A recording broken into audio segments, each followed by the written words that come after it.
Kalau supi ulinau te tunin zong gen theina thu masala chun khonung le nop sa na a hi ti tusim en sei chu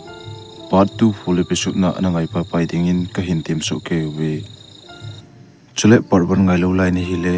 aleng hi description le comment section na ka hin koi ding a hin part 1 hi na ngai masala chun tusim a che dan na hin he thim ding a hi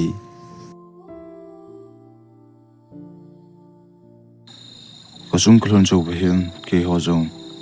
adne tu butin in lang chichu kale ke zo taw be hi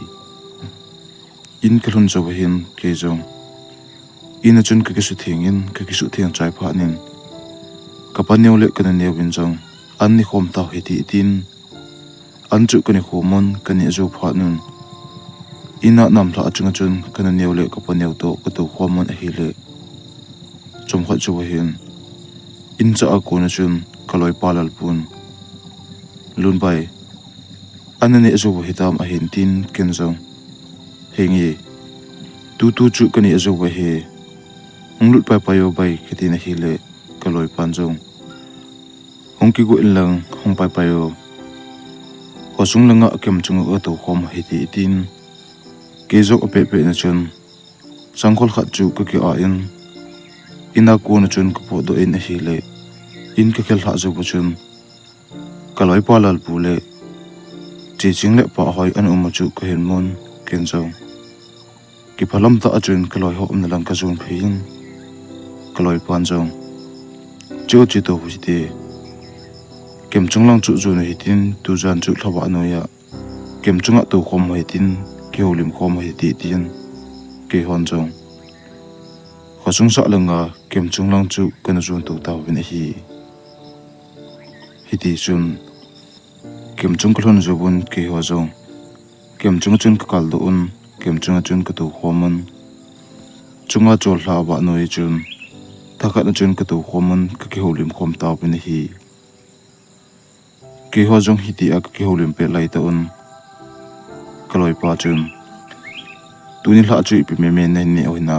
tin dong ta na hi le chingno le pa ho in zong kini wang alu le dal a hi jingi nang hon lai pimen ne ohina a hintin kamene uchu ku sei khomon ke ho jong chomkhat tabang ka to khom jowun kaloi pan jong tuni pa hoi le kaloi pa lu lun a hong to khom le takana lam a hin jo khom thon chu kilo thon dan ching eloi te ni banga e ni jong ki kilom thon le as katiwali itin hi le chingnu chun don payin nang them mo jo a hi ke ne hin ngo so hiru golang dang to ka kilhon khom le hi bang ka kilop ji a nang to ka kilhon khom le bang ka ki chai de e zero chu ka hi jingi tin kaloi pan jong chau ka tot he bobe nang jong chun ata in nan kit ne hi bang ini kilhon ko ma hi le iloi ti ni sanga ikilop thona khoi jo e ka hoi kilhon as ini banga te pi ting awm pui ti chun ka tor khomon pa hoin jung kaloi pa ato chu hin le pai pai in chu be e nang ni nikilop thon ji dan hi sum kong te ni nu pa na bang ching thon ji e ken la ka vet nom ji dan tin pa hoi chu ong le to nin ke bang chu pa jong pa ngam lu bu chun kaloi ho akhe lim na a ko nin ngu thima chun me sew ba ka tu ji in hi chomkhat ju bu chun kaloi pa lal pun jong wa hoi nang hilanga kaloi pa ko ma hong to bo ke ching nu ko ma to wingi hin tin pa hoi in jong hengi nang ni bu ni hloni nang nin to khom le ni kilom pe ni a hin tin kaloi pa chu ching nu kom langa to bin pa hoi chu ko ma hong to hlan nang ni chu lang sanga hlonin lang kenin sa lang sanga hlonin katin kinunga to hetin ki ho naw heti hentin ke chu thi be be ka to bin hi le pa hoin jong heo ipinati ham ole na longgel an mo tu nei pa jong na pa nom ji pun ke hola hi banga ki chu ji a nang chu na thip chu jingi a hentin ken jong pa hoi nang ho banga se ding kini hian lang ki to thele nom hi ka sa ding a hi o ka atin hi le pa hoi din jong as ke ho ka to nun chu nang zo na to pa pai the hi I pi chu nang le ke ki hit na omaham ke ho ka to pa ting le hon to chi in lang ki ho le mo ba a hi le ipang anop choma nang I bet ta le thibe bu anom ji chu ko bet na a hi le namai chu mel put danin kilom zo pui heo hilai ko a hi iti apana nong hitam tinei dong ta na hi le ken zong zan hi ma sa a kong lu na hi dan chu ka sei pi in hi chun pa hoin zong o ka ko sung hi nop sa hinam tinei dong le kinin ken zong hingi ko sunga mi ho zong na pathiun nunga golang ho zong na pathiun chule nang ho zong kololya ku pai ho na pathi le un num ko sa e katin hi le pa hoin zong heo lai ko sunga hi num so ding ham ole nekile ba ding hitam tinei dong in hi le ken zong hingi cũng chọn thâu đình hi cái tin trong khoát chu có kiểu liềm common trong khoát chu bahin cái lối pan jong ai pui bay jing lệ house no in lo bu chun kun khom kin hi ti tin jing lệ chi khom kin hi tin kun khom kin hi tin na ti a hin se chun jing nu lệ pa hoin jong hingi kun khom kin hi ti a se chu bu chun ko ko ma heo nang jong hung kun kin nu na takana ikon ko mo wa hile nom ka sa obi hin tin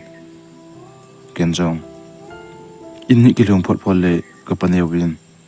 aman pha sa sa na chu na ka hin to ji hin ipi hile ka panew hin dong ka tin anama a hile jingle kong kun ki ding hi tin ke hon jong zan so phwa na chun kem chunga ko na kong kle de un kem chunga kong kum thla ju ba hin ching nu le pa hoin zong heo ke ni zong ning tha hlanu tin kaloi palal pu chu to ke nin zong aman ni tha ding a chun khosung lang chu ka jun chu hlonin ching nu chu kain tha ma sa hlonin ching nu ka tha hlon chu bin pa hoi ti en lang chu ka jun pai pai yon pa hoi ti en ka pha pha ba chun pa hoin zong mang pha ubo ke jung ke le ta ngi itim agala in sunga chun alu nin hile in chu anop dan dan pa hoi te chu minop sa te me ho cha te hi teng chu ka hin hem kaloi pa to ke ni jong in lang chun khong kle pa pai hlon ta na hi ti chun a jing jing ka hem ka pani wen jong lun zan hi an ko na ma chun ka kon kinin lang sung chu ka kilo ki no a hen tin ken jong hingi hepaneo kloi hon jong chi khom hi ti ube ti a ka sei chen ka pani wen jong apa e chuti a hile an si a lo en lang ama hon na to ading ani lai si un hause ti lo bu chen kon jing ngo tin an kani zo ba hin kana to na bon chu ka hin ki su tu na hile kaloi pan jong in sa a kun chen kulpa nikizo nai lo ham a hin tin ke jong ki zo pha na chun ina ko na chun kaman cha ka ki choin kaloi hop na lang chu ka jong phe na hi le kaloi palal pul le ching nu le pa hoi ni nga chu ku mu pha nin ke hon jong lo long lam pi chu ka hin jon ta wen hi ti chun lam ka la chun khong keu lim pa pe un kaloi palal pul le ching nu le pa hoi jong mi chu khat hi ji phat chi a ei ho pi ji hi le ke jung ka cha na le ka ke phat lam na a ko na chun them khat chu khain ngap sung do lo mun ge chan chu khong kheu lim pe hi ti chun a ngai bang chun nga go hlong ho le no pi upa ha chun a chum chuma khain tong khomun sun teng hele ke ho hin na ka to pum chun nunga go hlong ho chu anui pa la ji a pau ding chu kong ke chu tho ji hi le phat chi lam le ni khu khe lam kana to jong kana ki he pha ji te pawun ni hla lang hi le ke ho jong in langa kong ke le ji jan teng le kem mun lang chu kana jun ji kem chunga kana to khom ji hi hiti chun phali ni kho achal bangin pa hoi le kaloi pa lalpule chingnu chu to thakana khongkeu khomji hiti a phachi a khongkeu khom phanun pa hoi chu ngai na khat kai ni do tan a henda kangai na ho sei ting kati le ka ki phatlam le ka ki sun lel ji chun seilowa ka ni mong pa pai ji in hiti chun takhat na chun kana khon khom ji na chu khain tong khom ji hap ta khat na sum le pai kalo do kham kham chu kapaneu to ke hon jong kanu chu kana tho ji hi hiti chun ni la khat hi kaloi pa to ke nin jong pa hoi le ching no ka tha su thlona khong ke le lang thlon hin lalpun chang bai kabet bet na a hi le pa hoi hi to ne kilom thlonin num chan thlon kabet ji a hi le gu a hi ke ngai tu na khat ne nei thlon hi tali kilome ai poi bai pa hoi khu na dei momongem na lungsi nem a hin tin ken jong bai na ko ma thil im wang impunge hinge kain muni a ku na chun pa hoi khu kalung mena alangin jan chi a ka gel chi in kalung sit na le ka ngai na ho sei ding la ama ho in chung nop sa na ko na hong khang le hi ji iti ta bang me gen the kon ei de ding ham bai hi chi ho thu hi gela chung ka gel pha lo hi a zole loi le pai hi na akun kong ki gam thlat thon kha ading khu kalai di patap zu e bai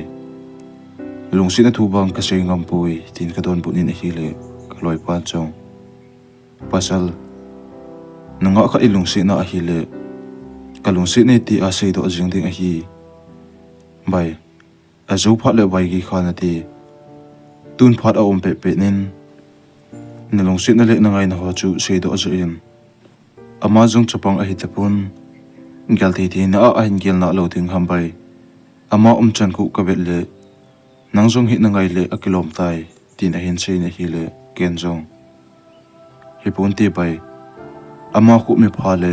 milung thing hi ji a hiti a loi le kula ekibok pi le engam sung zo a hi bu be aman jong o pa bang bang in e kelin ken jong kalung sit no se do lo ba kana bang panga ka bet hi tai tin ka sei ne hi le kaloi pan jong ai pui bai jing la le sei pho pho no a hin tin ken jong a iti a nunga jong ki hal khalo nunga ko ma jong ki khom khalo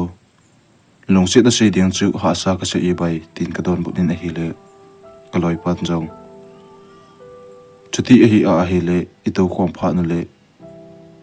chingnu to ke ni em phat kain pi hlon ding a hin pasal ki sa in lang nehin muni kho akona nalunga e tin ki lem a hello le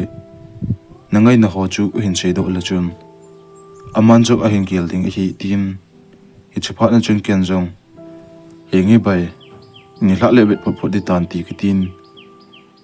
in che chu ko pha hlon ding pha nin amang pha chu ko ki thot tu hlanin in lang che chu ko ki zo hlon ta na hi ti chun azing hin ke ho jong angai banga chun hausa telo wa chang tu dinga kongkun khom ki nun su na chun nunga nu pa hoi chu ho jong ho talubin kalunga ka ngai dan le kalung sit dan ho chu sei hla ding tin kana to pa ma chun ka ki gel chin hi le apang le pa hoi hin kalung sit na hi ki sei do le ke ni ki ka a ko na ki kam hla na hong hi kan tin aman e hin no pi lo ding chu ka gel kin in e hi le kalung sit na jong sang lo ba loi le pai hi na a ko na ka ki kam hla hlon ding chu ka ki acham so ni loma chun ka ki gel ta na hi ti chun ni la hai phat hi phanin ke ho jong in langa kong ke le taw bin in ka thun chu bin mata achun ke jong an ka ki ni do in kabun kha chu ka ki a in kalunga ka gel puma ka ki go in hi le ka pan yo chun lun hoya chi ding ni ki sa ham na ki gu dan chu ko be na hi le nunga khat ni gel puma ki go hi le chun ni kilome ale nunga ho ko man chi gu ham a hin tin ken jong a hi pu he paneo kaloi hon ni thla le kem chunga to khom hoi ti ji ke jong ka mo ki gu hi e tia ka nui pe lai ta chun ka pane wen jong no chan chun nonga ko ma achi ding ku na til khat achei ku hile kilom bangin no dan chun apodo lewi a hen tin ken chong ka pane wen nonga ko ma ka chei ku na kalunga ka kyal cheng sei ding ti a ka kyal puma ko chu ko chanin anapu mobile chi chun mina mo dinga chung anikilang do hen tin ka pane chun hongbang phu a hen tin chom khat ka to jo hin kaloi pan jong lun neki chai ta le hong pa pa yo a hen tin ka pan yo chun acha tuni hla awang ka hedo e a hen tin nu sheu sheu bu chun ke jong ina kun chun polanga khong po do ta na hi hiti chun kaloi pan jong bai chingnu le pa hoin inanga le hlon ding a hi e them khat kino jo betin kem chunglang chu chun ta hi ti tin keini jong kino thim ta achun kem chunglang chu ka hin jon tu hlunin ngala kun chun ka ka abena hi le kem chunga pa hoile chingnu na tu khom phana gu thima na ke hli hlon chu kai mu hlon pha nin kaloi pan chong ai poi bai thip chenin chi hitin a na noi hlon khu pha pha le kining lo ba ho king hiti a hin tin kinin chong all chen kanai lu hlonin kem noi ka pha hlon na chun kining lo ba ko ho hlonin a hi le pa hoi le chingnu akin dan chu a hlon na a konin a chomang le hlonin a hi chun kenin jong hi banga me san hlon chu klep thei mai ni bu hloni kitin kanui khom hlonin a hi le chingnu le pa hoi in jong chu kining lo ba nin chu kyung hlon chu koi ba king lo ding ham nang ni hi jong le chun na kin te hlon ding a hi tin chom khat ju bu chun ke ho jong kem chunga chun ka tu khomun kaloi pan jong ai poi pai nang ni ena tu khom phano keinin sei kho athen ding khat ka nei hlonin hilanga khun ka po job hloni ngi etin kaloi tin din chu kem noi langa chun apo su pa pa hlonin pa hoi to ke ni chu kem chunga khong tu khom hlonin a hi hiti chun chom khat chu thip chenin pa hoi chu ho lo ba ka tu thiam be in a hi le pa hoi in jong heo ipine kial ham nong luna pa nin pa jong na pa pun eloi te ni po do chu na za chakit na tam a hin tin kem jong ai poi nau kalunga thil khat ka kela a hi le hiti a chu pa lo ba kum thim be a hi tin pa hoi in jong o nunga ka tu hi ina to ji na pa na mo a na lunga chu gel chum mo ana gel hitam ti chun nu che se ba a hin che na hi le ke chu kale ke phatlamin kalung sit na se ding chula kaza achukinin kaza chat ke helobin pa hoyin kalung sit na ahin chang da khayan lang loile pa hi na akona hongki gam thlat khale ti chun kalunga ka gel tu le ina hi le pa cho ta jo ba hin chong ima ka si do thei ta pun pa hoyin chong heo tuni hlat na che gu chu ipi ham tini hin dong ina hi le ken chong nau ima ka che gu poi mo a hi le na koma ko ma a hi le nom ka san na koma ko ji phale ka ki pa chum ji e ti a ka sei pe lai ta chun pa hoin jong heo mo a hi le ka loi nom nang chun se nom khat na ye ti a e sei pi ja chu ken jong ka hin do ai bo bi a hin tin hiti a pa hoin a hin sei pha na chun kaloi palal pule chingnu in pa hoi to ka tu khom hlon ding tan ane kun hlon a hi dan le lungsit na ka sei gu dan chingnu in na sei pi a hi chu kai ne pha nin ke chu ka le ki phalam chi chi im sei ding wai mo chun ki phalam nan e chup ta ra hi hiti chun chom khat ka tu khom hlon chu ba hin kaloi tin ni chu ong kile pa pai hlonin kaloi tin nin chu neki chai hlon hitam pai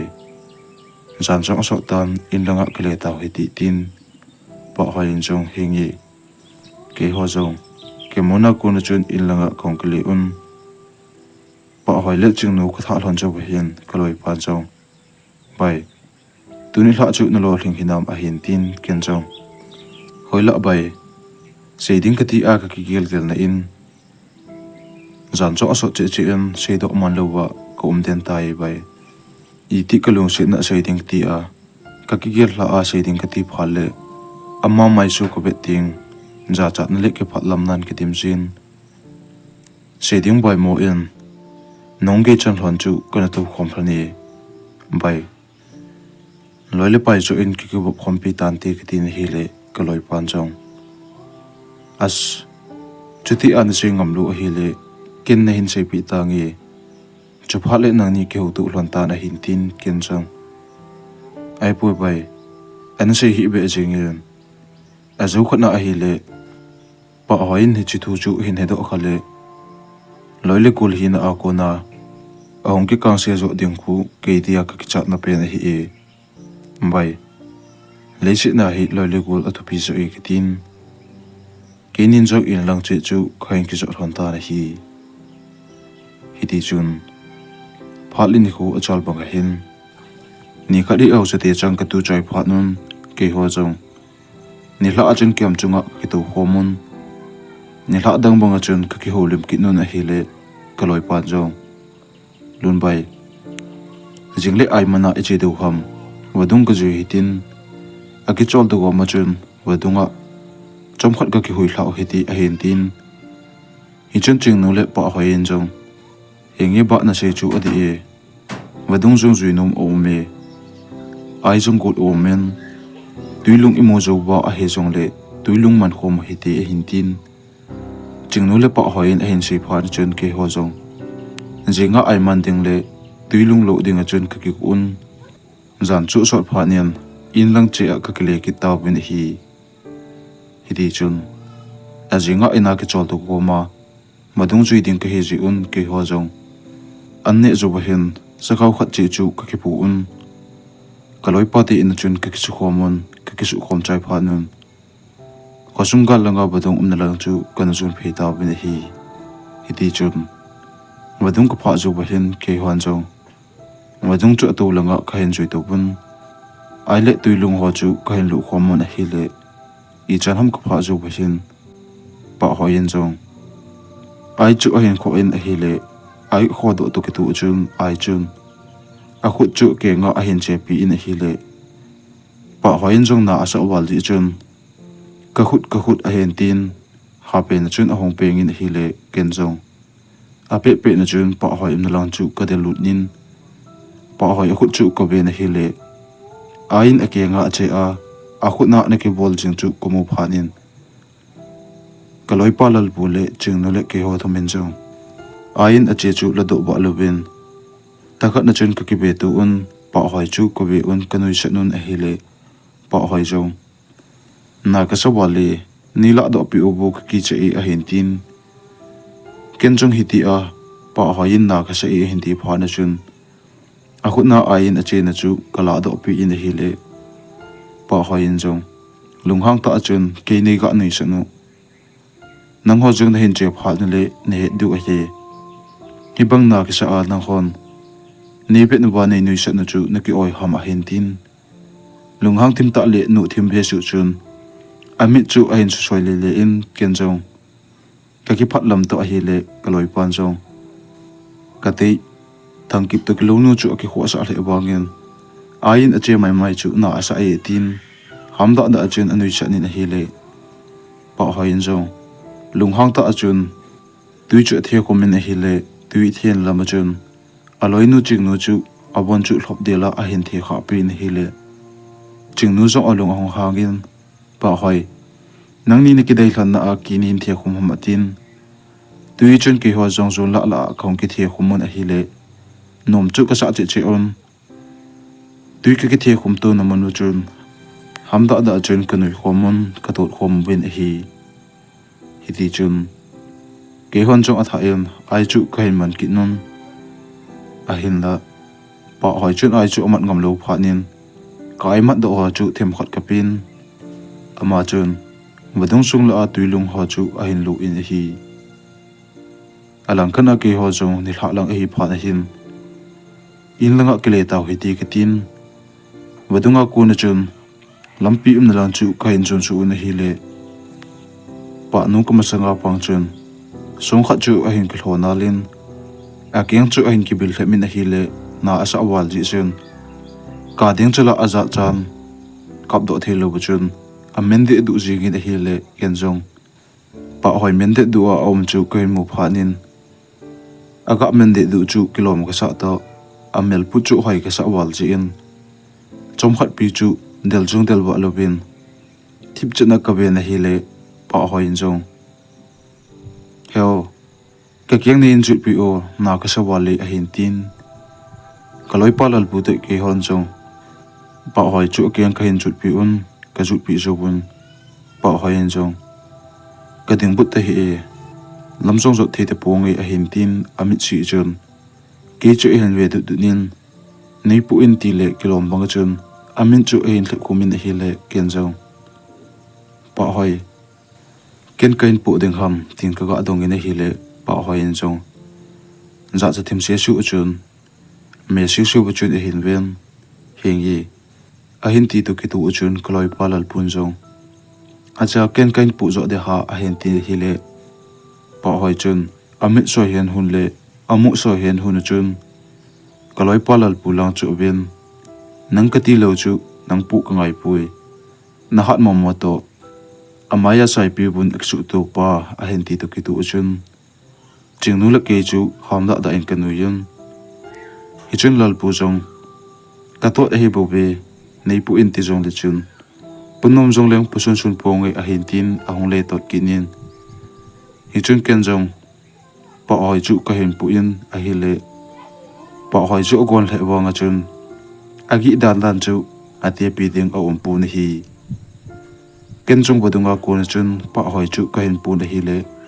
kaloi palal pun jong ching amani ki pu to hu thangsi do mi nang jong mun khana chun hung ki ba hlo in lang ni ki chu hing su he in lang ken chu ama bong bong khun ki pule kati i a hin tin ching nu in jo don pa pa in thi be ben ki chi lo lo in mi bol chu bol ngai pui na thang se tham a hin tin ke ho jong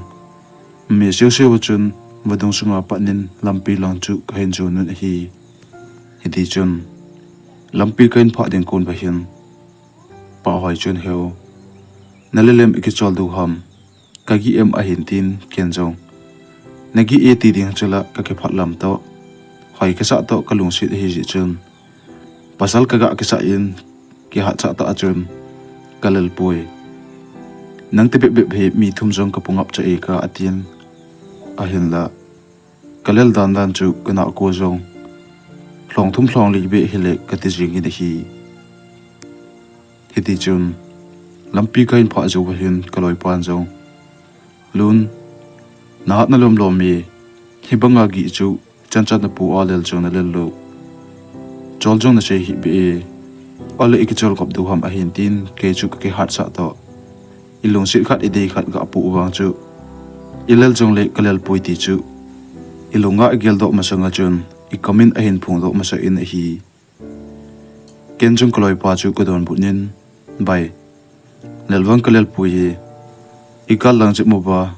nga man jo khun ki nga o heti ketin ken jong lam tu bachun pa hoi chu kain patu win hi le kalel dan dan chu ku ul chim jong apot lewin a hin la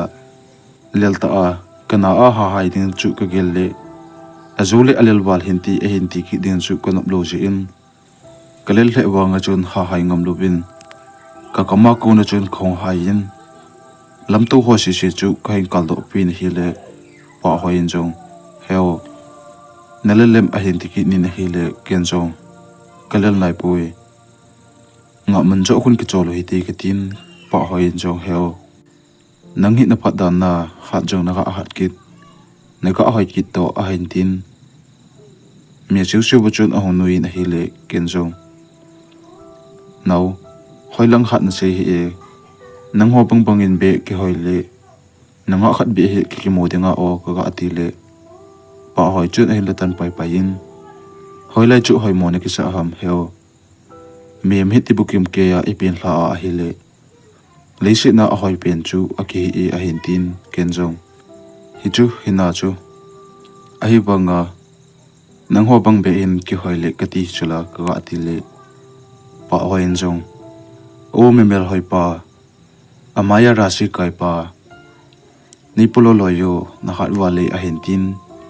kaluchu pula a hin kiwin a hi le ken jong nei thim dai dai o kain le hla chu lampi nui langa pat a tha an hong do ki ding he ke tin pa hoi chu ku thima a hong nui na hi le ken jong as ka thu se chu na ki pa zo ham ka ga ti le pa hoi en jong a he poe ndu se chu ka nui zawala a hi le ka ki tim zo lo a hi bu be a hin tin ke hon jong nga mon ka pha phat ba chun nga mon chen khong ki chol du un chom khat ki chol do zo bun pa hoi en jong tu le bang he o ka changa chi thei ta ngi a zo le lampi a bai kon hon e mu le naw sen e ti un tin e da la on tin a zo khat le ki ngai hi sa un te kaloi nu hi tu ing ka tin chi thei ta ngi a hin tin hi le kaloi pan jong thang ki banga chun na loi nu chu tu ilang che le chun lampi khat pe pe na chu nain ki ba tha ki na na keng tu ti ni chu ani langa nong ki bai pai pai ding lamjot mo hela nu pai pai ding hi ti ni hi le pa hoin jong ibet ta hi du ti pha na chun ke ho jong ka kinga mun na wa ko na chun kong ki pat do ki nun lampi chu khain jo nu na hi le pa hoin jong aloi nu chu khut ba na kha langa chun atu in a kong chu ki kum de du le ki bai de du chun lam chu a hen jo ni na hi le ke jong kanui jat to alam zo dan chu ko be in kaloi pa lal pu chu ka ga hovin lal pu e ho la a hi te si khat jong i zau thau ham a kong ki kum hen huna so hi hi wa chi ga atin hi le pa hoi chu hong ki le hin ki lang a hen ven amit so hi hu bu chun acha iti a tot khalo pa chu nong tot ham ka kyang anat bang a hin da le chum iti lam na zo nem ka vet ta he di a hin tin kaloi pan jong hi chu ban na bai ke chen la thang kip to kilo ham ka ti le thang kip le le chu kilo pi lo ti si kong kon khat to jong kilo ki ta he o aphang mi a hin tin ke ni chu me siu siu ba ka nui thlonin a hi le pa hoin jong ha nui thon tang ni tha le na mai kha thon ding he tin ke hon jong in lang chu ka hen le chu taw bin hi di chun ka sum ka lon jo pha nun ka loi pa to ke nin jo pa hoi nin chan ke khong tha thon ding kham tin ka ka dong thlonin a hi le ching nun jong a kho poe ken him tha ta ngi a zo le apa phun kit ge nin ti a hin ti pha nin ka loi pa to ke nin jong in lang che chu ka ke le chu thon ta na hi in ka lon jo ba hin ka pa ne wen jong ka ai mat do ho le ka tui lung lo do ho chu ni hla la ki ho nei ti tin ni hla achun ka ki hon khomun an kani zo ba hen ke jong ka ki tung do in hi le kalung ke la chen tu ni a ka chi naw ba pa hoin onyam heu cha e ho ji dan ho chu ka gelin ken jong pa hoi chu ka hin ngai chi chi phanin tu jan le kalung si na hi che do ta ngi tin kalung ke la ka ki gel ha pe lai ta achun kaloi pan jo in cha a ko na chun dun bai anani oi tam a hin ti kit phanin ke jong ka to na a ko na chun ka ding do in hengi ina a honglu ta di o kitin kaloi pa chu ina a honglu pa pain mei pang a chun ka to khom thlonin a hi le kaloi pan jo bai ipina gial ham ole tu ni ibadong chu chu nunga nu chu na pu ji ana lel wal ham a hin tin a hin noi sanin a hi le ken jo ai poi bai tu ni chu ka gel gela a hi le pa hoi ko ma kalong si na sei do ding ti a ka ne gel ha a hi tin kaloi pa lal pu chu ka sei pi in hi le lal pun cho chuti a hi le bai ken jo tu ni tha le ching no ko ma kalong si na sei ding ka ti a ka gel gel ching a hi chule ama din jong kem chunga eto ji na mon chun kinga khom he tin tu ni tha le ki tung ki no hi ti tin azule le achu ching nu in hi ne sa in eni na ma sa hitin kem chunga chun ananga na hiti tin ke ni zong khosung sa langa kem chung lang chu kan chun to hlan ta hi hiti chun kem chung ka pha hlan chu be hin ke ni zong kem chunga chun ka kal do hlonin chingnu le pa hoi ahong ding chu ka hin nga hlon ta na hi le pha chom khat chu bahin chingnu le pa hoi ahong kheu lem pe a kemun lang a hin chu ka hin he hlona chun ke jong ka ga ke le hin amani na lang chu ka ga be na hi le pa hoin ting gol khat a hin ke pu a aloi nu a hin tu a ahong phei hlon chu ko mo phanin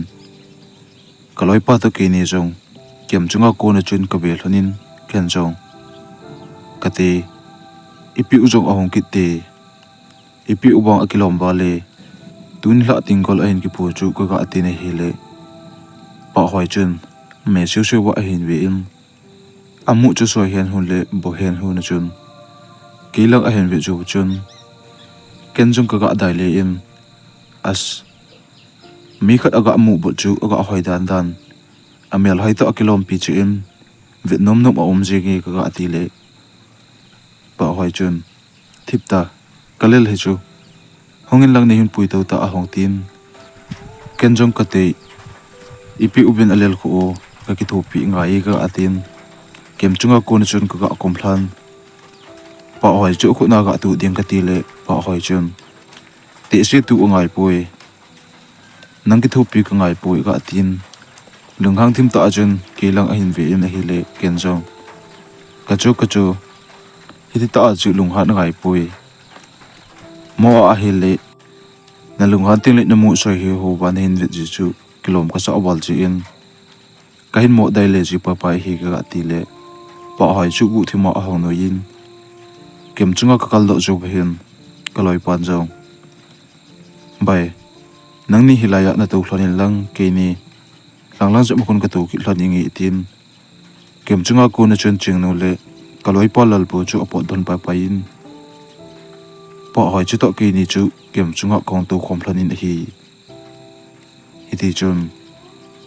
kenjong chom khat ju hin now tun hla chu pi me na ni hinam tin ka ga dong in hi le pa hoi in jong balme ka ni e nang lai pi me na ni hinam he o a hin tin tuni ai mat da ole itui long mat da o chu ka ki hon be tia ga se chun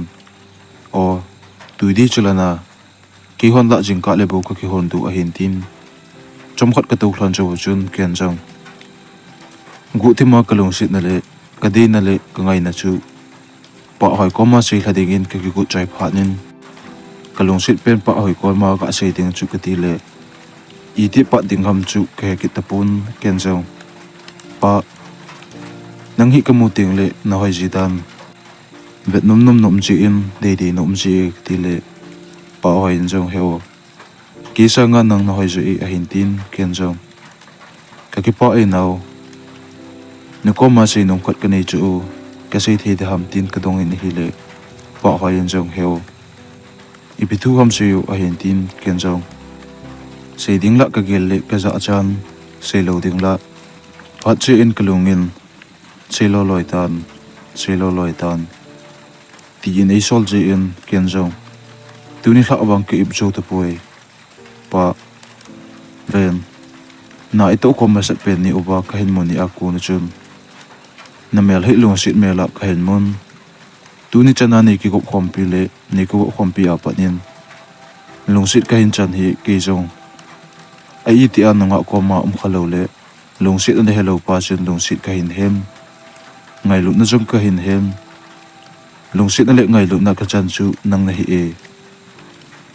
pa ka lung sit na hi ni san pi in tin ka sei ta na hi le ka sei chai chum pa hoi chu atip chenin chom khat ju wa hin pa hoi in jong heo ni lung sit chu ka ki pa e a hin la tu ni chan mi khat ka nga jing la in tun wang na sang thei pu nge heo chom khat ni ku ngai de tin tin hi chu thu a hin sei ka za chun ka vet na lam zo se chu amol de du in pa hoin hi ti a mi khat ka nga jing na lai a hin ti chu ka kin na zo se adai phanin pa hoi lang jong ve ngam lobin thip chu na chun ka to win hi le chom khat zo hin ka loi ti ni chu ong pa pa in ka loi pan jong bai ne ki chai hlon he tam a hin tin ke chu pau do wa thil lobin pa hoin jong hingi kile pai tau hi ti a hin tin pa hoi chu kem chunga kon na kum thlan ke chu kum thlawa lovin chom khat chu ka to denin a hele kaloi pan jo bai ipinati ham hongo in langa kle taw hi ti tin kem chunga ko na chen ke jong ko kum thlan pau jong pau pu ngam lo ba chen kaloi pa nung nung chu ka juin ama ne jong in langa akele thlan jo ba chen kaloi pan bai as tu ni hla chu ka tha anom ba le kalong sit pen ching nu en kalong sit na isan pi e nangla ai to na ba hinam a hin tin ke chu pau do wa thilobin bai as nangni banga ka ga ati ni hele kaloi pa chun kalong gel anop mo chu a hin het phanin kaloi pan jaw pa hoi chun nalong sit na san pi lo ham a hin tin ken jaw hingi bai ATM again the kon elong sit na ai ngai ding ham bai tun hla chu ka za achamo mongin ka kinep na jo che tuila achang bai ki the abang tai bai ibak loading ham loili gula chu ki pop piting a hi bu ve katin kaloi pa to ke nin jong in langa khong ke le no hlona chun kaloi pa chun kal hasit a he ji in chan gi chu in tha pa pa in ka thun jo chun kaloi pan jong mang pha chu e thonin in langa akile pa pai ta na hi iti chun ajing ni kho a hin ke hon jong na chu ka in to khom mun a hi le nidang to bang lo bu chun pa hoi chu kana to na la oben jong a hong zau ji ta pun ni hla langa in langa khong ke le lang zo bun ka sung ka thun jo ba hin chingnu le koloi pa lal pun jong pa hoi amu mo hlona chun pa hoi ko ma tu ni chu ipidinga nong lo hitam tin atong ta na hi le pa hoi in jong kadam thim hi ale khong lo hi ti tin ke imu mo chun pa hoi in jong ka kino ji me in langa kile ki tangi tin in langa chun akile pa pai na hi le ni danga imu phale kamcheng khat bia ai ho pi chu hichini ako na chun kamcheng khat in jong ai ho pi ji tapun kom na kom la a om jong le ke chu ipel mang pai pai jin in langa akile jin ni khadi kloi pa lal pu te na chun ka che ni hi le lal pu le chingnu le pa hoi na tu khom ba ki pa ta an nui khom chu ka hin mun ken jong bai ipina bol ham tin ka ga dong in hi le ko osu chu pa hoi in aza za in thip chena awmin chom khat ju bachun pa hoi in jong bai ke ni kile pa pai tangi tin ina ko na chun po pa pai na hi le kaloi te ni koma ka chi phale pa hoi in linga kile pa pai ji le kumna ba jong a hla thei lo ji hi dan chu khen he phanin ke jong ka ke phalam to kaloi tin ni koma chun bai ibanga nop sata ana ni ki holi mo ba ke kong pha na ni ka the chi u chu ka ti ni hi le kaloi pa lal pu le chingnu in jong hi chu obana tu ka la chu pa hoi chu ipi changa ba ha nang nong ji phale e chom khen ji ule kilo me bai ol mo hi o a hin tin ken jong ai pu bai nang ho ki pa ta anom khom chu ke dinga anom pen him ke zo hi aka la ano pha chu ka hi zo e ka tin kaloi pa ti ina ko na chen khong kle to pa pai na hi le chingnu le kaloi pa lal pu chen no mo sa hlon hi dan tin kom na langa chen ahong pai pai hlonin ka za a chen bai no mo sa hi una ni khatli ama khu e hola a hlaki thu tho dinga hi tin a ko poi bai ipi le phat phat nan hum tan ti ka tin ilanga chen kaloi te ni ka da hlan ka kile pa pai ta na hi iti chun phal ini ko achal bong hin kaloi pa lal pu le chingnu komin jong ka chi ji da pun ina na ka to ju phale wa do di lo chun ina kom pa pai ji ta na hi ki jong ka ki gelin a hi le ilong si khanin eya ko na gam thla na kam khat jing cha be a jong ho pi kham ei sa lu ho chu ka gel le kalung gelin apu jo lo hitan tin ne khat hi ina ko umpe na chun ina kanu ka hin da hla chu ka hin gel to in hi le phatlin ni khu ana chala kanu kana bil lo na lani lang ana thin hi chu ka hin het phanin ni hla hin ka paneu ko ma he paneu kanu ko ma ka chi lo na jong so hle jing tan jingle kanu kom ma ching katin ni thum jole hong ki le ki nen katin hilanga hi sumle pai hola khong ki ding a hi katin hi le kapani wenjong nagel chu pha e jingle chi inlang nandu chu ka ki mo pi o a hin ti pha na chun ke jong ko so na a hi le pa hoi ka ngai na sang che che ding e yang bol china ka thu jo lo ding khel phanin jinga kanu ko ma che ding a chun ka ki gel than jinga ke pa do ding ka ti pha na chun kaloi pa ti ilang chu ka jun tu win kaloi pa ko ma bai jingle ka in lang ba ka ki le ding a hi tan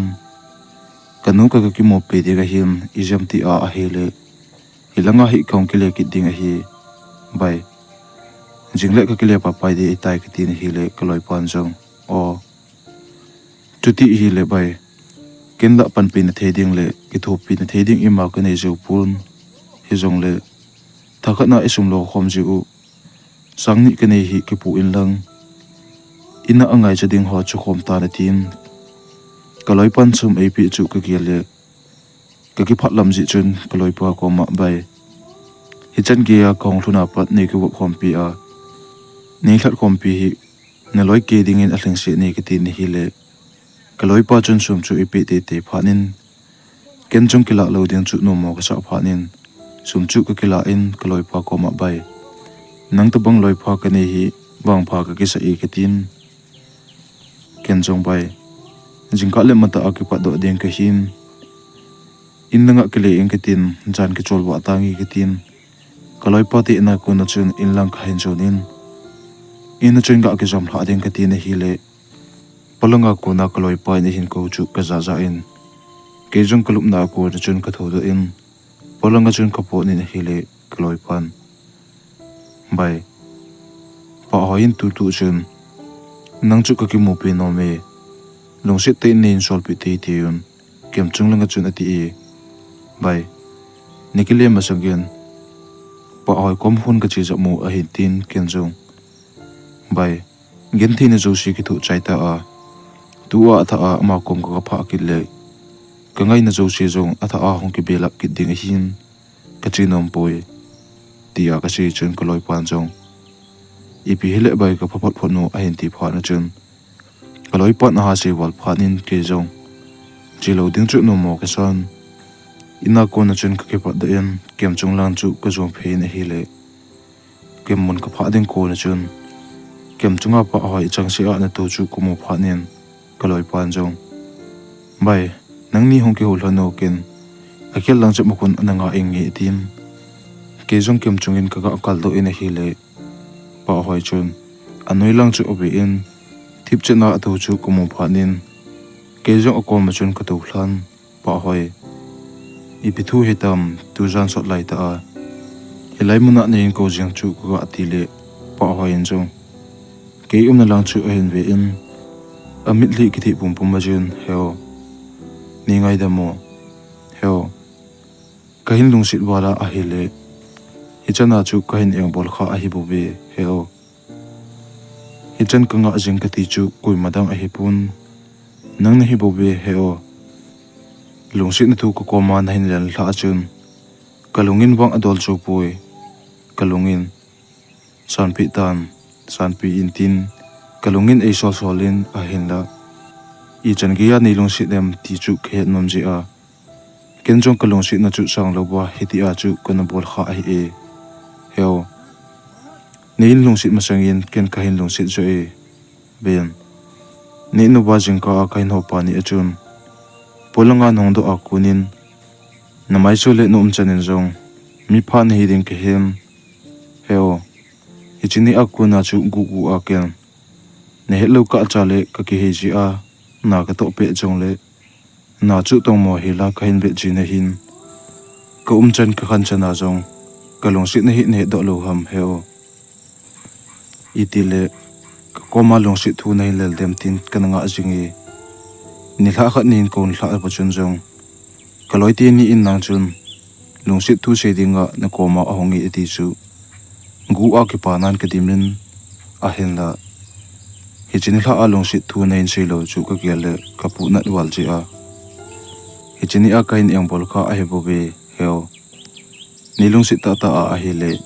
in ko a chen khompri dingin ka hin sangi heo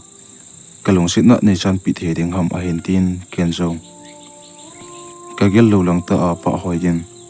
hiti a thu a hin se chu ka gel le ka bet bet ni lang chu ki pa nan ki timin thing tum song tum ka bet jong le ka me siu siu jing in hi chung ken jong pa hoi chu ka don bunin pa hoi hin ko a chen khompi ding le lung tup mol so khompi ding in ka hin di hlani tuni apa nin kilung sit hin ko mang khom ta he ti ka tin pa hoi en jong hengi ho tuni a konin hin eng bol ta pung ka tin nein ka pa sa jing tawngi a hin ti chun o ka ki pa dan dan chu hi chini te bonga ka ki pa dan chu ate pi ding ka he ta bu na hi alang khanna ka ki pa lai ta chun zinga chi ding ka hi chu kain ki gel do in ken jong pa jingle chi ding ka hi ti kanu hi ka building hin nini le thum zo le kong ki le ki ding hi tia ka si chun pa hoi chu tip chena omen chum kha jo chun heo kana bai gi hi ta hi ona hi chana chun nilong sit na chu na sang ta leng nom sa ta a hin khu inaman khom dia o tun ikilong sit hlon le iki hen ni chu ong long pai heo kahin ngai ba le ito khom ji lai le ilen khom ji lai ke gel do pain kalung mina alang pai jing heo hi jong le in chung mi building ne hi in ka za da nom pun ka kham te tin nom pu heo chi ba in lang hong kle ba in tin anoi lang chu obi in thip che na to bi ne hi le ken jong pa ken jong ka hin ngai di tam ka ki le nong pha le hi jong le pang de jing hi ti o tin a khu chu ku ga tu in hi le pa hoi in jong heo kai ngai ba le tin ke ni jong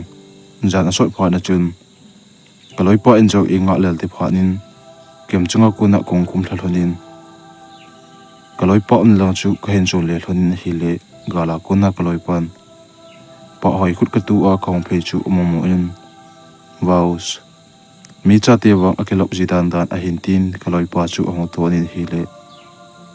pa hoi chu to ke ni chu me siu siu ba tip chena kaloi pa mlan chu ka zon phiyun ke ho jong jan so pha na chun ka khian ting kunun pa hoi in jong heo jingka de chi ma sang le ni nu ba khong ding hi tin ke ho jong ka khian ta bin hi ti chun ka ngai kalong si khanin kalong sit na aisan pi chu ka gel le ka tha nom walin chana chun ima mo hi la chun ka ki gel khuba hi lin hi jingkho ba ba chun ke jong ka ki tho do in ka pu ho ka ki ku chu chu chun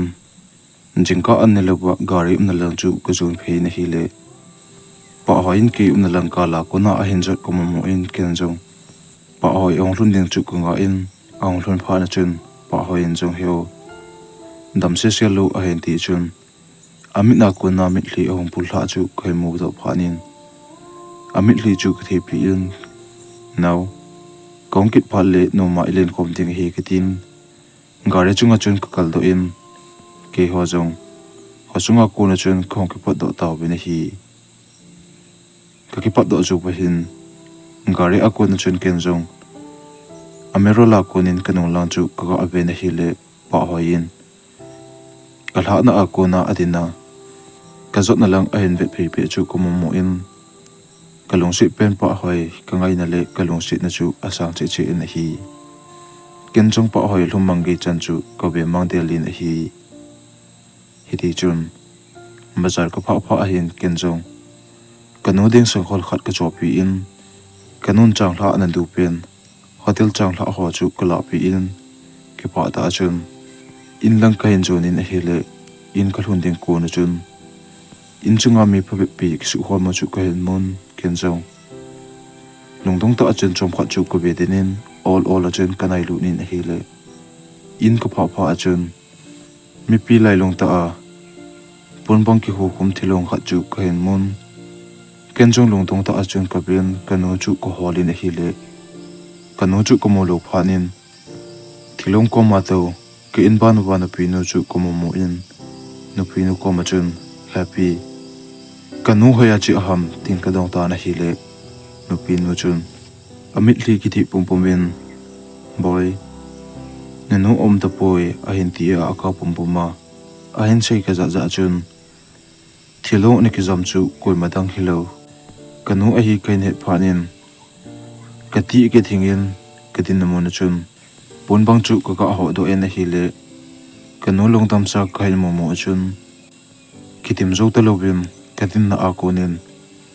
kanu long tam sa chunga chun naw sen ka panga ka ka men heno ibidinga na cha hon din zo nga zo lowa neida hla jing hitam heno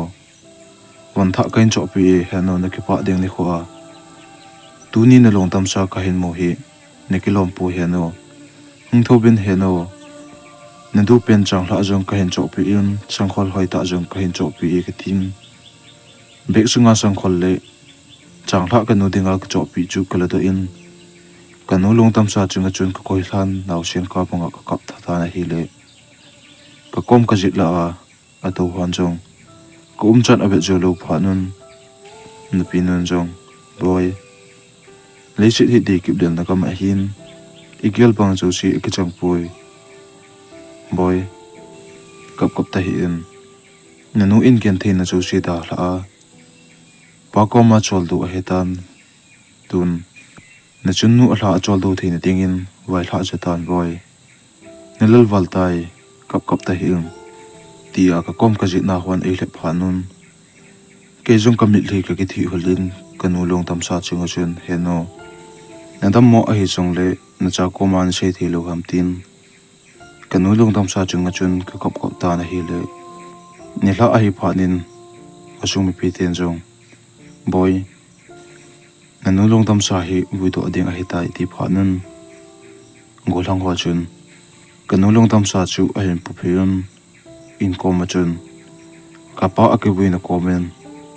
kanu long tam sa chu ke hon jong ka hin wi do pa pai ta bin hi kanu long tam sa ka wi do azubun a hlan chunga heno lungmong in chol do tan chungtang wa na ku na hin ve le chun na cha gen thi ta a changa hin khu ka man hi na be chu hlon hinam heno tun wang nang ka pa komen lungmong a na chol do tan nangni ko ma hongding kal ka nga le le heno ti chun hlan chunga chun ka kop kop ta na hi le nu pi nun jong boy na ka chu na lel voltai in langa che hitin ki chol ta he ti phanin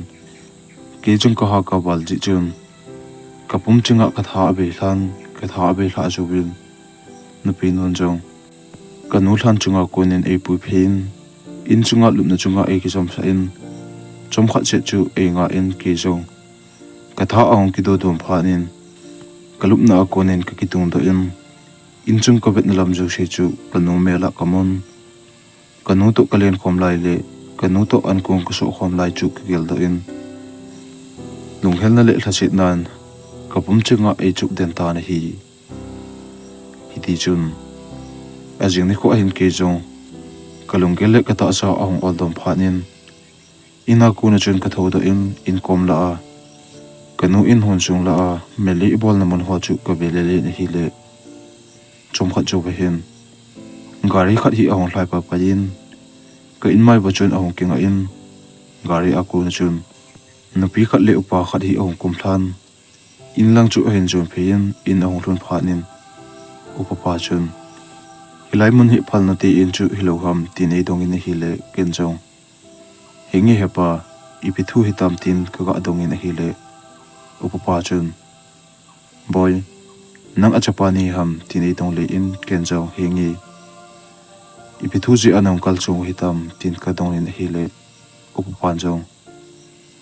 masanga na pa anadam mo chun nanun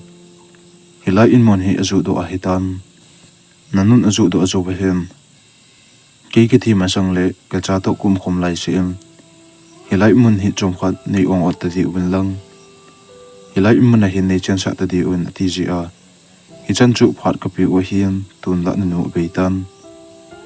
hi ji a chu hilai mun hi ke hon kila dinga in mun hi kain pha ai tai boy nanu in hilai in mun azu do ding ko na soi kai chu nangin jong tun soi kai tha en lang in mun hi dal hata na tin hi le hi chi thu ka za chun ka chun nu ka ngai na chung bang nai lo ba in mun odo dinga e se chu ka gel le ka pu na le jingin ken chong heno tunin na silung oi na dem na cha in helai imun ka lo dinga chu lo thei ta lo bin helai imun chong ka dal ha pa pai dinga hitai heno hi chi thu hi ka ne wa pat e na sei pi hele chun tun ka pu na lo dinga hin tun nang be nongin hi chi thu ka na cha hi ka gel le kalung gelin atu zo puitim soi chu ka kai chai phanin upapan jong boy nangkan ko ding ka gel jong le ka pun in hi jong le sumle paya ka ne ki cho do sa a hi ta ji in I ba kilo ding ham boy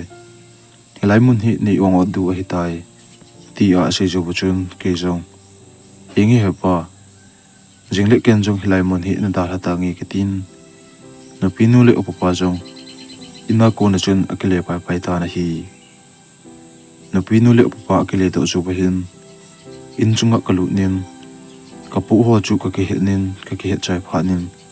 kanulum chung ho chu ka belele na hi le lumna chunga ple khape khat kai mu pha na chun le khape chu ken jong kalan ka simi na hi le kanun boy na chi to jo wa pa nin ka dam thi mo mong pun phatin le netina na in bo e bomin nong kele masanga ke hi anum ta hi jong leng lau la na si in boy chule hi la in man jong hi masanga na pa an dam mo pe na sumle pai hol na ding ke lo phanin in mun hi kana zu a hi tai boy ka chunga la chi hi ben o na pa kana jen na a in mun kana zu na chu ken jong thla le ding ka tin a hin la ka to le ka thama kon sumle pa ya kon ki man nu in kana cho zu lo a hi ta ji in nei ngai ta min boy ka chunga na la chi hi ben o ti a le khapi a ana ji chu ko mo phanin kamina ko na mi hle apul lang chu kan heman pu na hi hiti chun aje nga hin ken jong bel ding dang le ding dang ke lo pha nin ka pu chu ko ne ki pu in ka paneu ti in lang zun tin ina ko na chun ka ki pa do ma sangyam kanu le ka pa than chunga chun ka chi in heno hepa lungmong in chol do thlonin ni khat le hilai mun hi na cha ke ma en khain le thad do tho ding a hi ki tin kamit li ki thi pumin ka paneu ti in lang chu ka zun ta na hi hiti chun ka paneu ti in ka luna chun ka paneu ko ma kanu abe thu chu ka sei pi in a hi le ka paneu ben jong kanu abe thu a he na chun apon le jingin hi chini apa na chun ka chun nu ngai nan hin kho chu khain mang tu pi in kaloi pa lal pul le chingnu le pa ho en jong kanu abe thu ane pha nun ana punal he jingun pha chi chun e ko khom pe ji un etil kho ji un hi le ke jong kanu ka ngai na le kala si na ho chu ahung dai dom ta na hi phalen hi ko achal bang hin kaloi pa school kai ne mon langa kile ding hi phanin kaloi pa jong bai tuni thla le ni ding ki hon khom hi ti chingnu le pa hoi jong ko hitin ke ho ina to khom naw he ti tin ni thla chun ke hon jong ne ding ka ke cho jana chun kaloi pa te na kaloi pa thla ding a chun ne thi ka ki hon khomun nom ta chun ka to khomun ni danga kana to khom lai lew kana len khom lai ni chu ka sei khomun kanoi khom bin hi arang kana ke ho jong jan sot lenga hiam ki khian lo thei ke lo pha nun in lang chi chu ka ke jot nun mang pha chu ka ki thot tu taw bin hi a jinga hin kaloi pa jong jingka ka thom ma sanga chun mata in athem jil na lang zonin ana kal chung ta na hi hiti chun phalin ni ko achal bang hin ka paneu jong ina so thei te lo bin ana to na lang zon tim awai kun do adeng ko na chun ka ko ma lun nana neu to an khom ji in lang kong kile ka chin nana neu an pi ta na tin ka paneu jong he chini achun akile do pa pain ana to na mun lang chu ana zon ta na hi ke dia ka paneu ana po do chu gen thein na chu in ahung pang khan kapanya opot do zo jing ka ahin ke jung ka thodo in a hile kanun neo chun ni danga bulame an hon ji chu hon tapun lupna chun jong athodo tapun a hile ken jong kanun neo hin alil hin ti kitin polanga chun thingho chu ka e le le in a hile kanun neo chu hong pot do in kaza achun kamina ahin kovin jingka bulame honding koinangan chi a hile kathoma sanga anjong hunlo ni ham gangchela bulame ka ki hondo in hichan chu na paneu umji a lungsit bola ka hin bol le ni ka zo sa gu chu na to chu da hlan lang gangchela bulame ka ki hondo in tin kenjong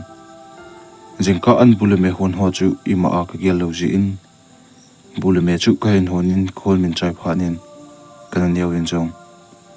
tu ni le sumlo ana cheding sumna lo do kham kham chu ni hla le ki ko ma na hin chai lu ding a hi tin hi chini chun ke jo na tong ding in ki pat do in ni hla la ngain ken jo sum chu ka in ki le choin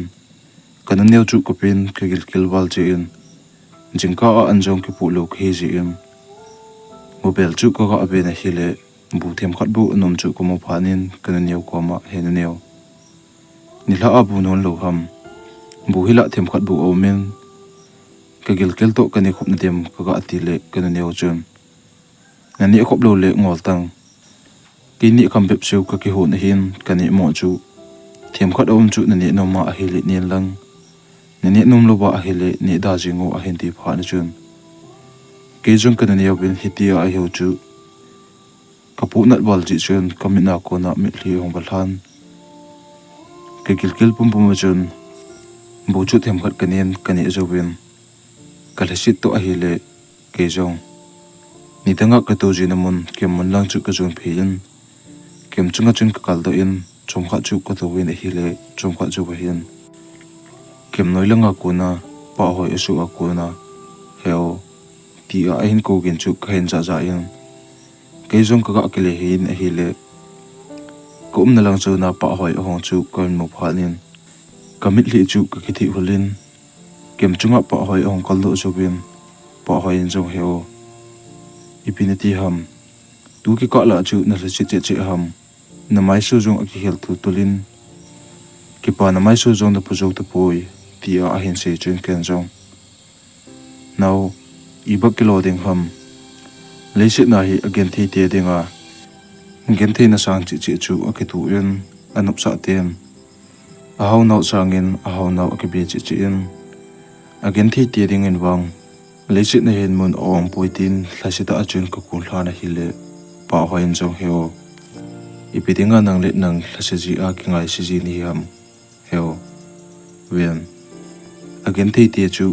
again thi jing te jong akisei pun anup sa te jong konung le gen thi thi anup sa ten jong nop sa na atu tu jing ding a hi poi anup sa te in chung jong ki pa na cham kim a hi pun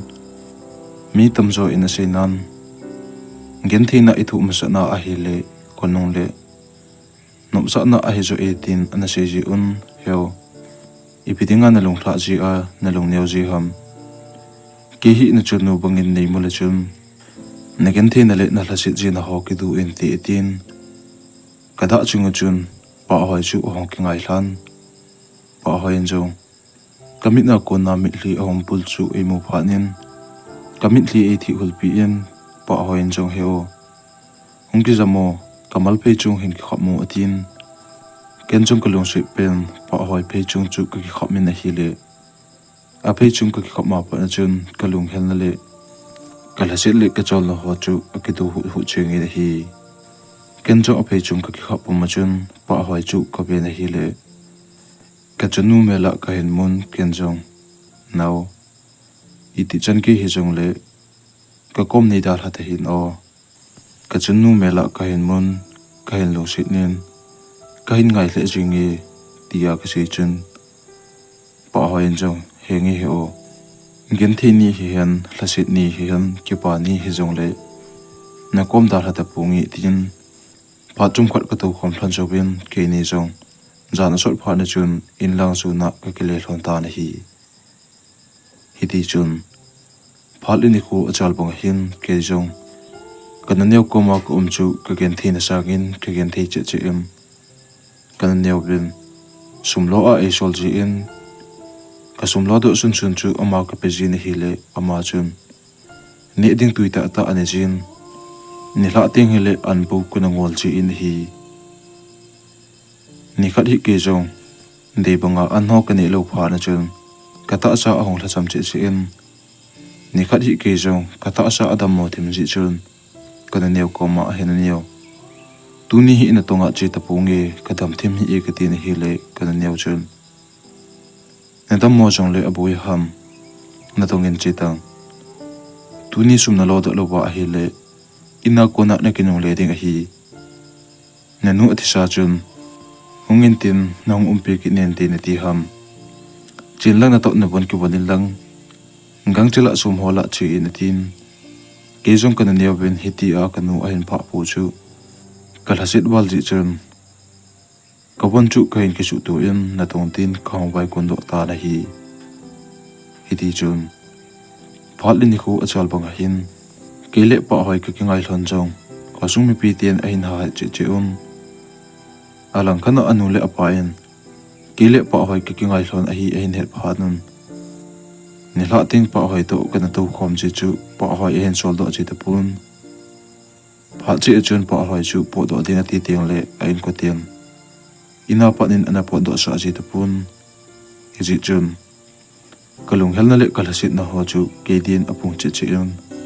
ka chen nu nga ya om ding ham kalung sit pen nga ya om ding ham a hello le kum na agin thei ka thu ho gel ding ham ti chu gel molubin hin kho chu ka hin mang to pe en hi ti chun ni khari ke jong angai bang chun na tong ding in ina ko na khobai kon do in ni hla in khong ke le lang hian in ka hlun hlun chun ka gel kel to a hi le bupel me bel chu ka abe na hi le kan neu chun hoilai mo bel me bel na bet ham bule me kan ni mo mo chu bon bela ka pa pa pa hi tai jingka a booking le making chu om na lain na du le ni lang na du lo le ni da in tin ken jong jingka a bule me a king chu ka be na hi le aning de du in tho se vai bung hon obop le nun ke jong ka gil kil wal ji chun tho se vai bung ho chu ko mu thingin gil kil ki do na din tian them khat chu ka ne na hi le kani pe na chun kalur hadi ti in ken jong kani thi lo ding pha na chun laina ta chun ko bune chu ko dar han ka khu chu ka aso me na hi le in ninga ko na mi khat a lai pai pai chu kain he he na chun ken jong ka ga abe na hi le mi khat ki no thi thu a in sa langa a lai tu chu ka hen a hen da koi hi bang chu ka he do pu na hi ken jong khut ko sop thian zo chun kalung nat le kalung helwal ji chun ka gil kil to a hi le kem chung lang chu ka zon to bin kem chung chun ka kal do in lung hel ta a chun chunga chol ha chu ka bin he no he pa nang ni en adam lai le chun hi bang hin ken thei pom ka tin gil kil chung thu pong e he no chung thang ba na ku na hin be hlon le chun na cha en ken thei ta a gil kil ka thu hi na se lung oi hlon ding hinam tia kamit li ka kithi puma ka to pe lai ta achun kanoya pa na chun pa hoin heo tia hin ko gin chu khain za za in ke jong ka le be ni na hi le pa hoi ke na langa a hong pe chu ken jong kai mu mo chun pa hoi hong hlun din chu ka nga in pa hoi chu ong hlun hlun kamit li ho chu ka kithi hulin hi le pa hoi in jong heo nigil kel ding ke na bu ka hin chun do a nang ni dinga ka hin choi pi tin abu chun chu hen la do in pa hoi in jong akut na chun bu chu e momin e ni sa en hi le kamit li alon lam chu kane ke pa pun pa hoi in jong heo namit li lon sa ta hin ka ve zo pu tin kamit li chu e thi pi in hi le ke jong kala sit na ho chu pa hoi ka mu a ko na chun na sa ta thu a ahong tam to ho bang a chun ka gim na le ka chol na ho chu a ki tu hu ching in hi ti chun an kani zo hlona hin kem chunga chun ka to khom thlonin chunga hlawa chu ka be thlonin a hi le chomkha chu ba hin kanung longwa ko na chun mi ho sa hi ka hin cha ke nin jong ka kinung hi thlona ka be thlon le pa hoi nu le pa le o pa ong phe chu ko mo thlonin ke ni jong thip che na ka to thlonin a hi le kem no en pa pa chun pa hoi pa chun gang chala hong kum thlonin atin ke ni jong ko kum thlonin a hi le pa hoi nu le pa chun pa hoi mai lai ta chu abe pi abe chu pa hoi pa chun na za chalo dinga nang ta bang megin thele nu le pa nei lo mi bai cha ho dingin ka chanu to ki cheng ding le ki ngai ding in na thleng poi tu ni mama a ka chanu hi na dal ha lo wa a hi le nangin jong boin na tu lo ding ka chanu hi apu de chapa do ki cheng ding a hi tan abela nain chu boi ki na a hi le na chunga khut ka hla de wa hi tin ki he chingin ti a se ju bu chun pa hoi nu chun a chil chu ein sit khumin nang ta bang me wai cha me gen the ke chanu to hilai mana na ga tu khom chu ka gel le khosumi pi ten a hin he du jong ka za cha ba le abela ka chanu hin nong ho ta hi en nen neu chu ke sa pa pai du abela nain chu kha ki nu ba a hele no ma ki bol to lo du hi tin pa hoi chu da cham lo ba in langa ale kai ta be na hi ke jong pa hoi en chu mi tem mai ni lo bunga e bol nau le e ho nau chu ko puna balin in lang jong chu nom ta lo bin kem noi chun ka to hlan chom kha ta bang ka to hla a thase ta a kum pe lai ta hian kan neu chu ka la ko na ahong pe chu kumun kan neu jong ahong thun thun chun bo jong san pa nang hilai mana na ka omen ke khu chunga khusumi pi ten mai ni lo banga e bol chu ne lo ham nu le pa nei lo nau chaka a ke he chi a hilai mana hi kum sa sa le nangin ke chum so na ding le mi ho sit na dinga hi chan hi nei pha sa ha matin kan neu chun a sil shi khumin chom kha jo ba chun hilai mana ko na su su ke su in lang in abela hin chot lu da ta na tin ken jong he na neo ni ngai da mo abela bol ki ta pu ngi he na neo ni sol do he be en tin ka taw thon hi le kan neo chun nang tu che ia ki la lo abela in chung na hin chot lu ta lo ding hi tin kum na mona ko na chun ei da hlan in lang azon ta na hi ti chun kan ne opo do zo wa panin ke zo su na ding ke lo phanin khosung ka langa lampi lang chu ka zon phein lamlin chu ka zu zuin laina ta achun kan ne bin e bol na le kalong sit pen pa hoi anu le pan e ho sit no ho chu ka gel puma lam ka zo pe lai ta hian kining lo bain kanung langa pa na chun kar khat hi ha tim ta a hong hlain e hlai khel pai pai zu bo chun lam thong nga thing khat chu atak pa pain kari chu accident ta na hi le ken jong ape pe na chun kari alen thla na lan chu ka zon phein gare sung chu ka be na hi le upa khat alu a ko na thisan kai jen chu na gare sunga an chu komodo phanin ken jong gare sunga ko na chun ama chu kala to in upapa ta asa chung chu ka be na hi le gari accident lama gari a glass a alu ta kha na lama chun alu a kondin thisan chu kai jen chu ni na hi le ken jong upapa chu kana thilam ta a hospital la kapuilo wa a hi le thian chan ge tu the ding ka he phanin ken jong gari umna a ko na chun upapa chu ka hen pudo in lamlin dung la chun gari ka hen hole le na hi le gari a hlai le a om lo phanin a han the chana chun lamlin dung chu ka hen jonin upapa chu ka hen pu na hi le gari auto khat hi ong hlai chu ko mo phanin ken jong auto chu ka kham pa pain auto chunga chun driver pu to upapa chu ka hen he do hlonin kenin jong hospital langa chun ka hen pu pa pai hlonin hospital klun jo ba hen doctor hwan jong upapa chu a ha ki su kha wal che in wheelchair chun sol pa jon ke jong hospital chunga chun su da ding helaba ka ding den hi le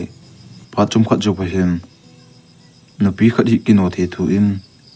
hospital chunga a hong hlai lu chu common ken jong ama chu ka ben hi le gari a accident pa upapa jinu a hi ding chu kin mona kai nin ken jong ama nu chu iman hobe lo bu chun tip chat na ka ben hi le chum khat jo pahin ke jong ko pum chinga thisan kama chi in kum na mona chun ka to hlan ka kingai hlan a hi le chum khat jo pahin nu pi nu chu ke na lang chu na a hongin boy nang ni ham ka ji pa hin pulu chu atin kian jong hingi ti a ka si jo bu chun nu pi nun jong ki pa wa le boy nang anum hi le chun ka ji pa hi ti na chan ge tu the hin tun nang num ji en ka ji pa hi adam do e ki pa wa le boy doctor hwan jong nang chun him pui ba hi le ti na chan ge tu the a lo lang nga ti chan lut pa pai the hin a phat to ki tu on hen pui long ji in ka ji pa hi adam do in boy ki pa wa le boy na chunga ipi ka bol pi ding ham tin nu pin nu chun e dong in hi le ken jong kil bal ji chun heno i madang ka ngai chapui kil le ni ding ni cho pi in katin nu pin nun jong kil a het pha la chun bu e ni se in bu ka ni ju pha nin ka ko ma chun boy khoi lai ho ni ham na nu le na pa khoya ham tin e dong in hi le ken jong nu le pa ka nei lo a hi dan le ka paneu ti na kum na ko na e hin no do a hi dan nu pi nu chu ka sei pi in hi le nu pi nun jong upunan ka ko ma chun boy chuti a hi le jingle na pa hi ki pui do pa pai ding hi tan tu ni kha chu hilai mona ki chol pa pa hi tin jingle ki ho in langa ki le pa pai taw hi ti tin ken jong khowa ge chan chu nu pi nu to hospital a chun aji pa ka hin nga khowa hlonin aji nga hin doctor hwan jong nu pi nu za chun na ji pa hi a hak su kha be pun a hin la alulang hi akita kha na kun ama hi thina chan ki tu the hin tun wang i ma cha ti tapun te tu ni le na ki pui do the we hi tai tin hi chun pi nun jong ka ko ma chun boy na pa hi in chan ki ni ki hlon pi pi in tin ke nin jong hospital a ko na chun ka hin pui do hlonin ngare chunga ka hin he do hlonin na pi nu le upati la chu ka hin jon taw we na hi di chun na pi nu te na chun ke jong zan chu ka ke chol du yam aji nga hin upa jong ahong dam do ju bu chun aji nu in thilum dan ho chu asi pi in hi le upan jong ama chu komono me hin tin ke chu i ko le in upan jong ka ko ma chun ki pa thu sin chule cha nei hlon lo hi dan chu ka ko ma asi hlonin na pi nu le upan jong boy tuni apanin ke ni ina omen lang ke nin jong ka cha banga khain khu kha hlon ding hi tim hi chini apa na chun na pi nu le upa ti na chun khong umen na pi nu le upa hi mi hau sa ta te hi chi chun nom ka sam chule to le thama ka ke thu pi jin hi le na pi nu le upa jong cha anei hlon lo ji chun a cha banga ai gel hlonin a kom thlona om chu a ke pa hle jing hlonin hi di chun phal ini khu achal banga hin nu pi nu le papa chu kanu le ka pa ta bangin ke kelin hi ji chun ama nin jong acha banga ai gel hlon chi in nom chu ka sa hle jing ta na hi di chun kum kha chu ho a hin nu pi nu le papa jong boy na pu te ko langa chu hi ti ama sa akong ke le langa chun zanma so thim ta ji in ken jong gari chu ha thim ta ka hin tol le gari a break hong felin hi ji a chu accident na chu ka hin tu pa pa hin tu no segin ama ho chu building chu hi ti tin ken jong he no he pa ka pu te kholang chu hoilang ham tin ka dong ta na hi le ama nin jong mon nom ko e dan chu a hen sei pha nin hi chini hla a upapan mon noma pat in lang ahong ki le langa boina atu hi dan chu kai ne thimin chule kapaneu te kho ai chu ke ne do phanin kalong sit pen pa hoi mu kal chu khain nga le hle jingin hi hiti chun aji nga ke pa do dingin ke ho jo ka ki go chai phanun kar kha chu kahin tolin kar chun ke hon jong mol nom ko sung la zon tin khong ke pa do taw ben hi hiti chun mol nom ko sung khlun jo hin ho jong ajing la chup chup tan ke hon jong kaputi in lang chu ka jun phiyon hi le ama ho in ka pha wa chun koi madang hilo masanga kan long sit jing pa hoi ti hi chu khen he do ta na hi hi chapa na chun ke jong in chunga kalu nom tapun hi le no pinul upapa chun boy ipidinga na za cha ham na puti ina a hintin ken jong za ta chun no pinul upapa non chu ka ju lu ta na hi le in chung kalu la ju hlona hin na pinul upapa chun pa hoi nule pa chu chabai hin polin pa hoi nule pan jong ke chabai hin bo din ko hlona chun ke chu e bel hlonin hi le e het do hlon pha na chun amai su hlon chu hong ki khelin ki phatlam na mel a hin phut pha na chun amani chun chabai chu e bol pa pai hlonin ho jong ho ti lobin no pinule papa to akeulim khomon hi le hi chepe ta chun in chunga me panga masanga kan long sit jing khat pa hoi chu to kilo khat me panga to chu kumun kenjung ka be be hi le no pinule papa chun amasa a hilai khu sunga ahonga akile langa gari a accident dan le thilum dan ho chu sepi in hi le no pinule papa chun se ju hlona chun pa hoi nule pa chu atip che ta na hi chun me panga to no me no chu ong kile hin hi le koi madang hilo kalung sit pen pa hoi hi chu ken mun amai su chu ko be na hi le amai ho chu adup de tu in chole ata sa chung ho chu pon akisil khum ji chun amai su ho chu ki khelin ke imomo achun aza cha to a hi le atuna a ko na chun akile he kinin angai bunga chun ale to ki ta na hi hidi chun pa hoi nule pa chun ki na lang a hen chun philun ke kom a hen pha pha chun lun masanga kana bol khel ho chu nei ngai damin ven ki man kana bol khel than ji in tun na long sit pen ka chanu pa hoi jong aji nei na in aji pa in phat chi a hen vajin ju kham ji na a kundin aji nu a ha bo be se in ni khat hi adam mo do in aji pa chun in langa a hin le solin ama hi tuni chana hi ina ka le sol ki ta lo hi boy nanule na pa in kana bol khil tha jing hloni ni ngai dam hlonin o ti chun ngai dam ki thum hlonin pa hoi pa chun hidita a kana bol yang sit wangin tun ka chobi pa hi nei hu do pi kinin na chunga ki pa thu se zo lo ka hin se boy ngai dam changlel ding hita jong le nganu ta keinin ka bol khil na ni ngai dam hlonin tin ken jong heno hepa me men chu khil akinei che ben hichini ana thil bol hlon jong na bol khil poi na chanu khan ko ding na gel hlon na lama hitabang thil chu su kha zo a hi e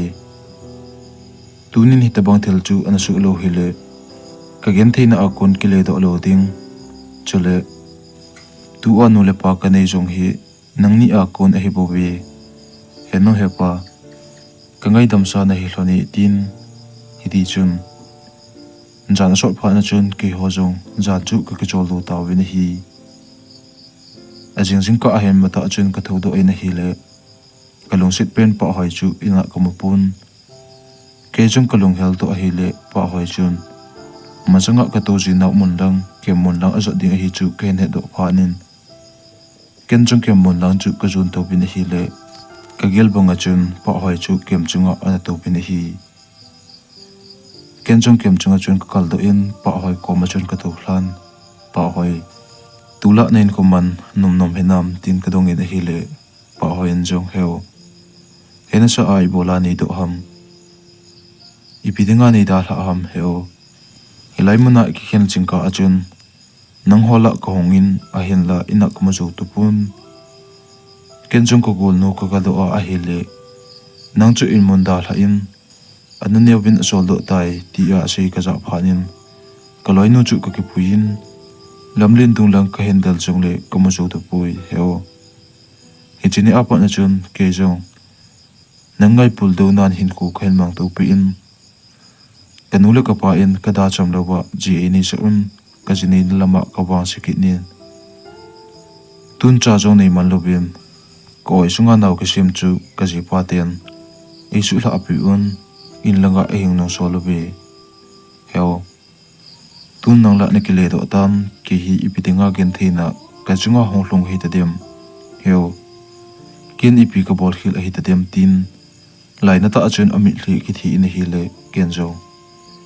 kalong si khanin hitia amit hli ki thi pumpoma aka chu ko be chu lo phanin pa mi koima acham ki ma akim poi ven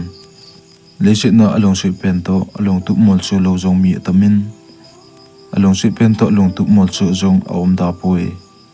ven tuni chanin kalong si nan na hin chui jing na la yi ti chen amit hli ki thi pi ne hele pa hoin jong heo hi chata sa na khut na na tham kha hi abu sa a hetai nang ko hlang thing sinin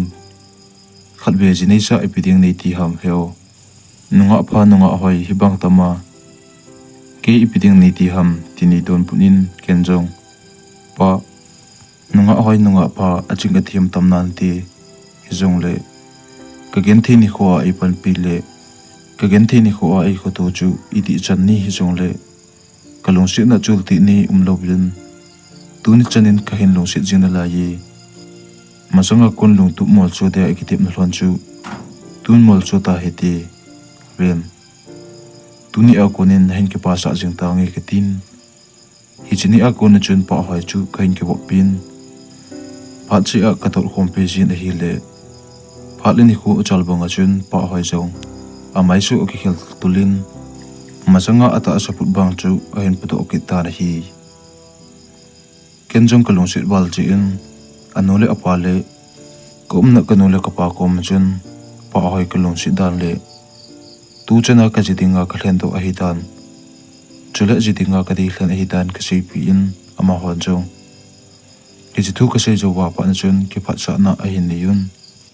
masanga kona kana long sit kana ngai pen pa hoi to lung tu ka hin mo su hlon ta na hi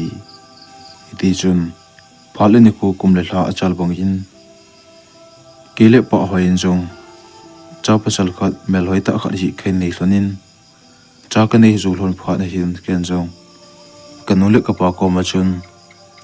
masanga ka chun no le ka zu pa hlan